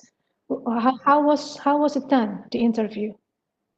Right. So since we weren't able to be there, but I think Tommaso went through the same process as well. He was in Italy, but I think all of the interview was done by Skype. Am I right, Tommaso? Yes, yes, yes, yes. Like Yeah, okay. everything So went process, everything yeah. was done by Skype, even if like for people who are like in Italy. So it was done by Skype. I remember it was like on the night of Chinese New Year for me, and we were like preparing to go for a reunion dinner, and I thought it was just gonna be a quick interview, like asking me what is my motivation and all that, but it was a legit 1 hour, almost 2 hours interview, I think. Really asking you about like the different knowledge, what have you learned. They even like send you like abstract of like articles and ask you to read it and like explain what is this article about and stuff like that. They even did like an English test. So yeah, it was a heavy interview, let's say. It's not just like oh, why do you want to be in this scholarship. So yeah, it's a heavy interview. Okay. Uh, maybe Tommaso, do you want to add? I know that you can't really talk much about the scholarship, but the program itself. Anything that you would like to add about the program? Perhaps where did you go? Did you go to Spain also for the exchange, or maybe some other places? Go ahead. I went to Spain with Audrey, and at the beginning you get like I went to Valencia. At the beginning you have to like do a ranking of like places where you have to go, and then you want to go, and the university is gonna decide for you based on the ranking. And we ended up like going to the same place, and it was very nice. And just real quick on the master, uh, it's a very well thought master if you like experiencing something different with like a lot of people coming from like all over the world. I had the chance to know Indonesia through Audrey. I have like, and then this summer I planned, I was planning to come to Indonesia. That would never happen if I didn't joined the master. I met like a girl from Jamaica, a girl from Tunisia, and then you even get the chance to know people from Europe because like still like European students through the Erasmus program, they're attending our master. So it's not just people from the master, even people from other schools in Europe. And then you're forced to go to like another country in Europe, which is a very nice experience. You even have to attend a winter school still in Spain, where you actually have the chance to meet all the students because our program is like a consortium of like 4 universities. And in Spain, you get the chance to know all the students from all the other universities that are part of the consortium. And even since the consortium has like partnership in Canada, and as I said before, Canada, like America and like South America, you even get the chance to know like people coming from like that part of the world that joined the kind in Spain, which was very like a nice experience. So yeah, I really recommend the master. Just to add a little bit, for the internship program, which the winter school, where all the four different universities actually come together, we were actually randomly put into different groups. So groups of students with like from different universities, which we never met before, and we had to work through like a lot of assignments through online, like Zoom and like Skype and all that. So we were kind of having this virtual kind of like work group already before the pandemic was happening, so we weren't really like we weren't really lost at that sense. So it was a really nice experience, I think. Yeah. And everything is done in English. Okay, so for our program, there's 4 different universities. So 2 of the universities offer their programs fully in English, and then one in Spain with Spanish, and one in Portuguese in Portugal. But during the exchange period, where all the students just go to like the different universities, all are going to be taught in English. And then during when we were all together, it was also taught in English, because we also had like professors and stuff from like America coming in and like giving guest lectures and stuff like that. Yeah. Okay, thank you very much for that information. For all the audience who are listening, this Erasmus Mundus Joint Master Degree programs, there are a lot of them. It's not just in psychology. There's also in public health, engineering, biotechnology, many, many, many. So if you go on to the first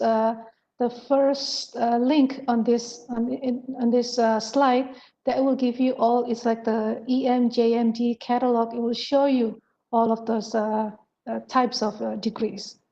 Okay, now I would like to go to David. David, tell us a little bit about your scholarship, and while you talk, I'll get to your slide from the beginning. Okay. Okay. So my scholarship is the Stipendium Hungaricum for by the Hungarian government. It is actually a quite new program. It was launched in 2013, so it is not that popular, but it offers a pretty good scholarship because it offers full scholarship, tuition fee, accommodation, and full health insurance and things. And I think the competition is not really that high, but for Indonesian, I think the quota is limited to around 40-45% per year. And I think last year, we had around almost 50 successful applicants in my year. So can you move to the next slide, please, ma'am? So the timeline, it actually, I am using the 2019 guideline, but it is still relevant because it will be like this.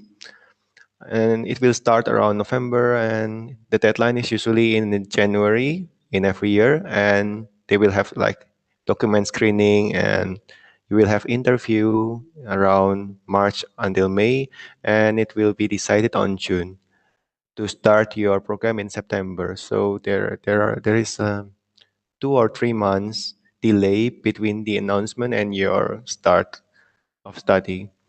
I think the interview is not as heavy as the Erasmus interview, and it is not as heavy as LPDP in the interview because I had tried those scholarships before. Um, they ask you more about the knowledge of about the Hungarian and the motivation, and also some relevant work experience. So they're actually looking for the practical experience. So, and also one thing that Hungarian is not really excellent at English.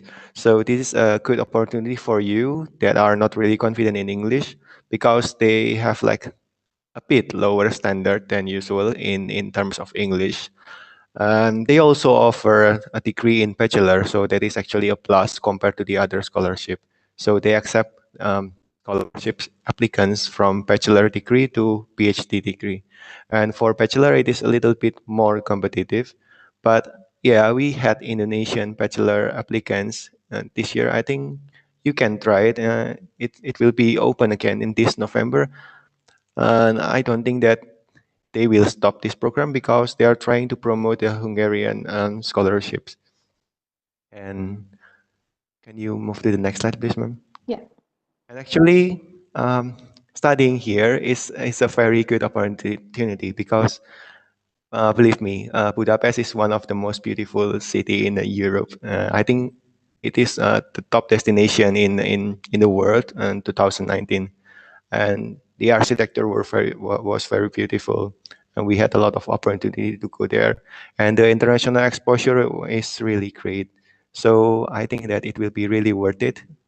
You can try even to spread this information for your colleagues. They can try for bachelor, or you can even continue to your master degree, and I think it is a really good scholarship.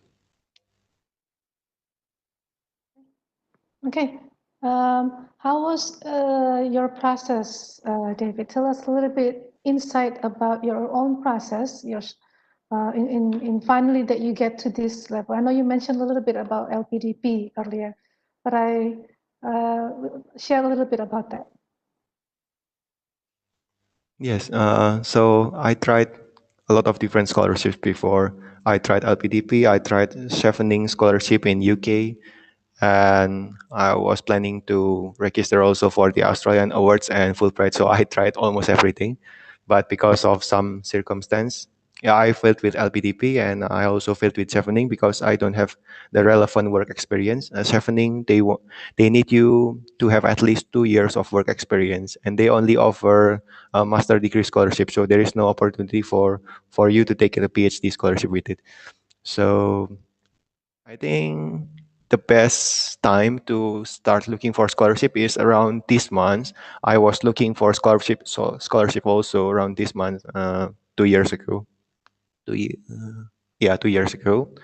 It was around June, July, August. Yeah, that was the the prime time for scholarship hunting. Most of the popular scholarship, they were around that time. So when I know that I failed some of the tests, and for LPDP, I got into the final interview, which is in December.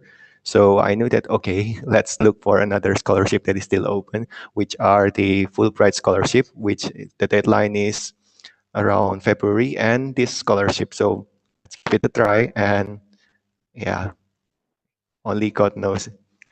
So I finally managed to land this scholarship without any problem actually. Yeah, but after trying several other scholarships, and then I guess the take-home lesson is always to all the other students who are listening, never give up. And sometimes you try once, twice, 3 times, it's still not happening, but keep on trying. If you really, really, truly want this, prepare yourself from now, from when you are still a student, a bachelor level student. Start that now. And I know that if we have another time, more deepening discussion, I mean, Randy can probably share his experience, how he tried this exchange and that, go into the leadership with student organization. And I think almost everyone, if not everyone, I think all the speakers here from Media Mandala had gone through experience as part of student organizations, because all of those things too, I believe, help your CV. And that CV will help sell yourself by the time you are trying to get a scholarship. That experience also deepens your essay content, because you have a lot more experience to offer, a lot more insight to offer. So for all the other students, please don't start when you're about to graduate. Start now, and even when you haven't even started the college or university, start now by improving your English, or making friends with people who are from other countries. Now with the internet, it's all open. I mean, I think it makes it so much easier. Talk and learning, sharing story, listening to people like our speakers, where they share their stories, their insights. And I think I hope we learned a lot today. The time is also, I can't believe how 2 hours went by so fast, you guys. Um, I would like to offer just really quick one last take-home message from each one of you, that you would like to leave to our listeners, mostly, for example, people younger than you. Is there any one message that you would like to say really quick? And I check with the questions. I try to ask the questions along the way. As I'm reading the chat sections, there's really not a lot of questions actually. And we answer some of them, or some of the speakers already answered them. But there may be also questions from YouTube. There's a question from YouTube actually. It's really quick, and let me just read it really quick. Is it possible if we want to apply different major other than our bachelor degree? I heard that's impossible in Japan, and this is from Andrew. Andrew is also alumni from Faculty of Agricultural Technology. Is it possible to have to change, I guess, to change degree if you're from, if I'm not mistaken, the questions from bachelor to change and change to different degree in master degree? Who would like to offer an answer to that question? Maybe I would like to answer because I did nursing and now I did social science. It is very possible as long as you can explain that the master degree will contribute to you the bigger idea of what you are going to do after that. So you have to you have to find this linear line of what are you doing after that. So it's very possible.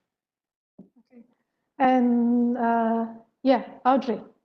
Yeah, I'll just add a little bit. I think like it depends also on the kind of masters you're looking to join, because there are some masters, for example, that doesn't really require you to have a certain type of bachelor's degree. For example, there's like one, if I'm not wrong, it's like European studies or something like that. Of course, if you are from Indonesia, you won't be able to have this kind of degree before. So that for this kind of degrees, there are like some other degrees, like bachelor's degree that you can apply from. So not just like one, a linear one, you know. So it depends on like the different master's degree you're trying to apply. My suggestion is to go to the scholarship website or like the website of the master itself and see the prerequisites of like what they want. Just very quickly, as far as I know, in Italy we're pretty strict with bachelors. So you kind of have some degree of freedom, but for example, for work, like my master, you kind of, for example, study economics or something different. You have to, you must study psychology, and some other masters they work like mine. So Okay, thank you for that. Anybody else who would like to offer? Okay. Now, so let's now go back to the what I wanted to do as a closing for today. Let me go one at a time from one speaker to the next speaker. Quick offering, just a very quick one. Any last minute message that you would like to give to the others? I'll go from my screen actually. For the very first one is actually Tomaso. What would you like to offer? okay, so just very quick. I know most of you is very young. Maybe you're not thinking about your future right now. But my advice, since I'm like someone who experienced, I'm almost done with my studies. So what I really want you to do is like stop, think what you're good at, think what you like, try to go for it, try to like as was already suggested, try to improve your English, try to see scholarships and trust the process. So even now, even if you feel it's like very early to think about your future, just stop and do it because it's very worth it, and everything's gonna look seem so clear when you're gonna go through your studies. Thank you, Tommy. The next one, David.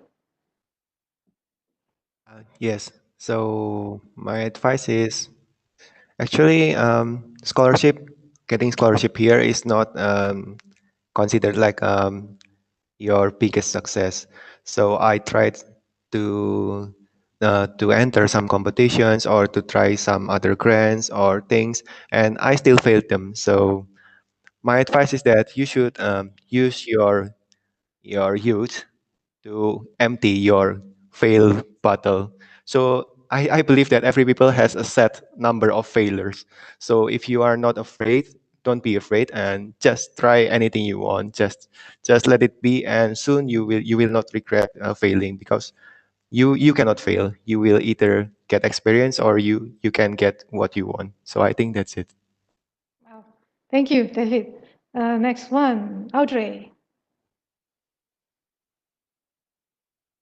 I think my advice, let's say, is just to continue to learn as much as possible. I think that every single like opportunities, I don't know, whether it's exchange students, whether it's student organization, volunteering, internship, whatever. There's a lot of different things that you can learn, and all these learnings can be adapted in some certain way, in life later on.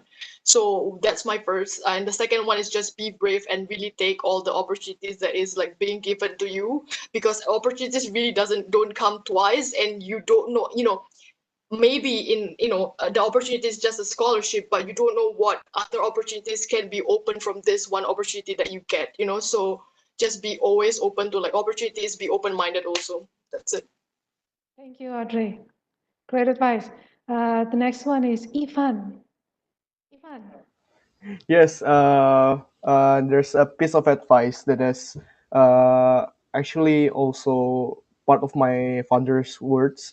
Uh, what I learned from here and what I can give to all of you guys is when we are going somewhere or doing something new, always will always have a challenge. Either it's a positive challenge or a negative challenge. But for those that want to chase your goal and your dream, uh, get to think positively and remove the negative thinking. You must consistently think positive because the problem is everywhere, and uh, you go, and if we face a problem, the only way we resolve the problem is by focusing on the problem and then think positively how to resolve it. And of course, in the end of the words, this situation like epidemic time like this, of course, safety and healthy standard operating procedure or SOP is the first act too.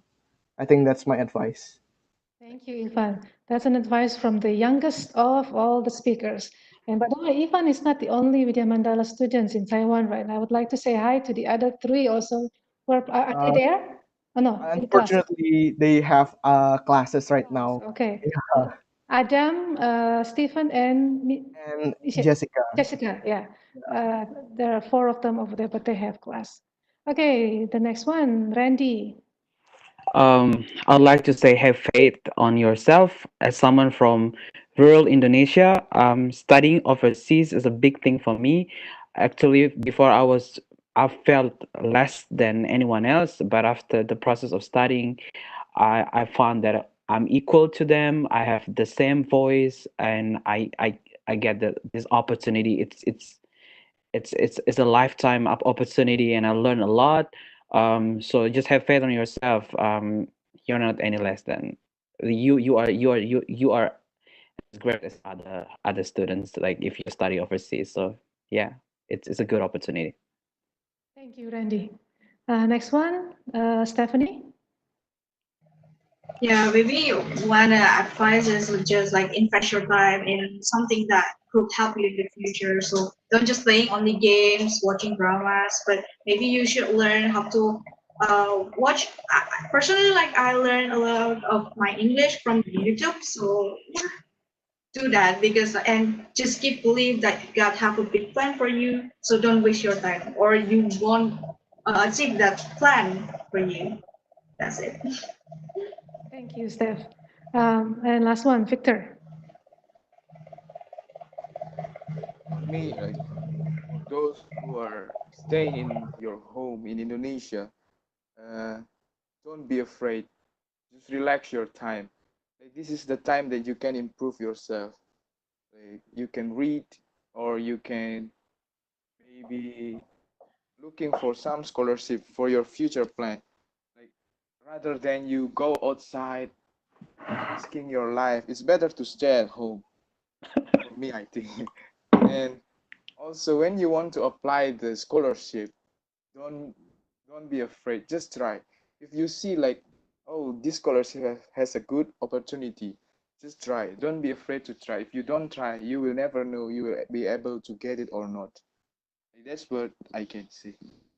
Thank you, Victor. And lastly, I know we're over the time, you guys, but just 2 or 3 minutes. I would like to say hi actually to Pak Dario. Pak Dario is actually from the foundation of Vidya Mandala. He's here as a participant. He's here to support us. Would you like to say something, Pak Dario? Maybe just for 2 or 3 minutes. I know two of these the speakers are actually your students. Would you, can you unmute your audio?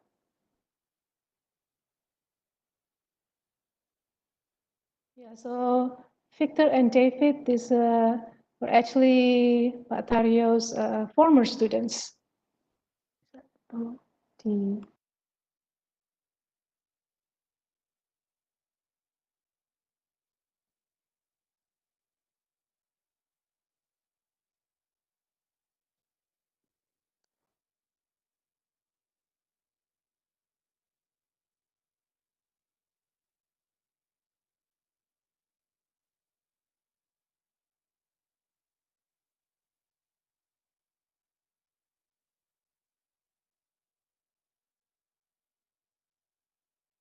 The in the middle of the screen, there are a bunch of different buttons. It's the one at the very, very left. It says mute or unmute.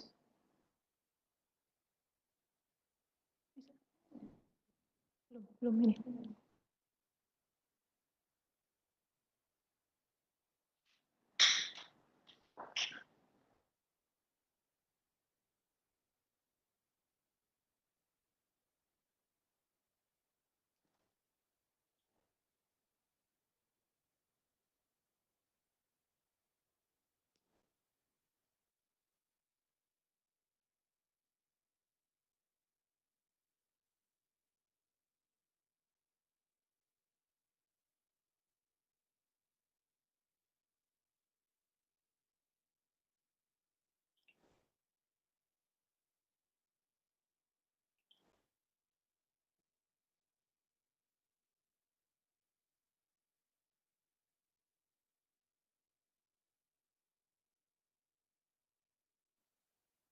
Okay, hold on, guys. We're getting to that. Hello. Okay. Yes, we can hear you, Pak Taryo. Go ahead. Thank you very much, Erlene. Really proud of all our alumni. So I do hope that all students outside will get good score in their study, and hopefully it will be very useful for the university, for our university. One thing I would like to challenge them, one question, what should be changed in our university to get better and better in the next period uh, of our academic study? So please consider what should be changed in our university in terms of teaching and learning process. Of course, you get a lot of experience out there about the teaching and learning experience. That's all, Elrin. Thank you very much. Wonderful students. You're welcome, Pak Taryo. And maybe would you this kind of information you would like them to give to you, probably as an input from them to us in the future, correct? About I guess as an alumni, we would like to always be able to be in contact with you guys, so you can give us all this information. Please don't hesitate to, when you, like for example, for Ivan and Stephanie, when you come back to us, we look forward to hear feedback from you. Any input that you can provide to the leaders of these universities, to your faculty, even as alumni, please always give us all this feedback. So keep in touch. Yes, Our especially university. this new normal in this facing the future. We are relying on technology. We look forward to hear more from you, and of course also from Tomaso too. Since you are now officially the friend of Vidya Mandala, we would like to. We hope to see you here in Surabaya sometime in the future. Okay, and then because the time is also already, we already passed about 15 minutes. And with that, I would like to close actually this session. Um, uh, my message to all of you guys, please keep in touch. To the speakers, keep in touch with us. You're always welcome to say something, to give us your feedback. I will wait for your feedback. I will always remember what Pak Taryo is saying, and I will wait for that from you guys.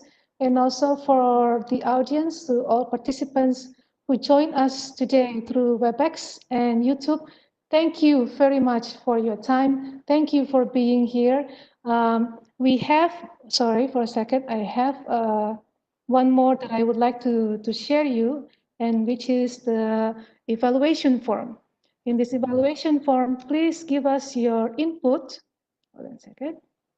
You can get the evaluation through this bit.ly slash UKWMS dash eval sharing session, or you can also use the barcode. For Vidya Mandala students, please give us your evaluation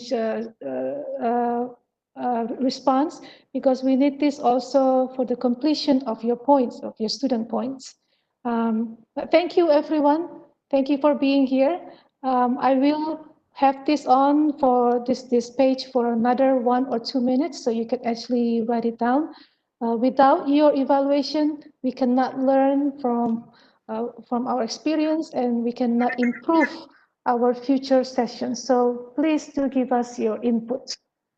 And with that, thank you, everyone. Thank you for being here.